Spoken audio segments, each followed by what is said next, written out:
कौशल जी, गुरुदेव आपको कोटि कोटि प्रणाम। गुरुदेव, भगवान ने मनुष्य को इस संसार में अलग अलग कार्य, जैसे किसी को डॉक्टर, क्रिकेटर, इंजीनियर आदि के लिए भेजा है। तो हमें कैसे ज्ञात हो कि भगवान ने हमें उसी मार्ग के लिए चुना है जिस पर हम अभी चल रहे हैं? गुरुदेव कृपया मार्गदर्शन करें।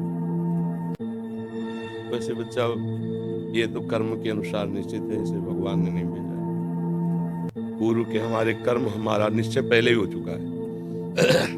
भगवान की तरफ से मानव देह केवल भगवत प्राप्ति के लिए मिला है। कर्म के अनुसार बहुत पढ़ा लिखा आदमी भी गरीब और बिना किसी व्यापार आदि के भी बहुत निम्न स्थिति में देखा गया, और बहुत ग्रेजुएट पढ़े लिखे।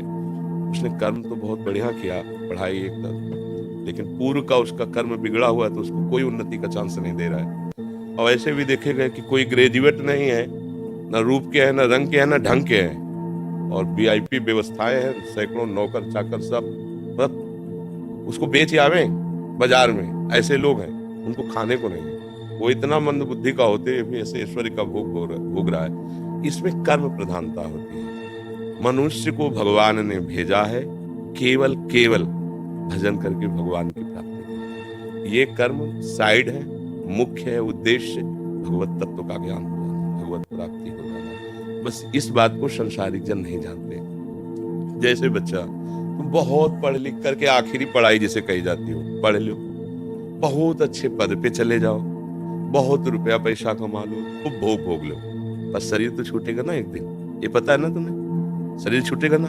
जब छूटेगा तो फिर नया जन्म होगा, फिर तुम्हें नए से पढ़ना पड़ेगा, काखा गा घांगा, सारी पढ़ाई बेकार, फिर नए से रुपया कमाना पड़ेगा, फिर नए से सुख सामग्री एकत्रित करनी पड़ेगी, फिर भोगो, फिर मरो, फिर नए से फिर।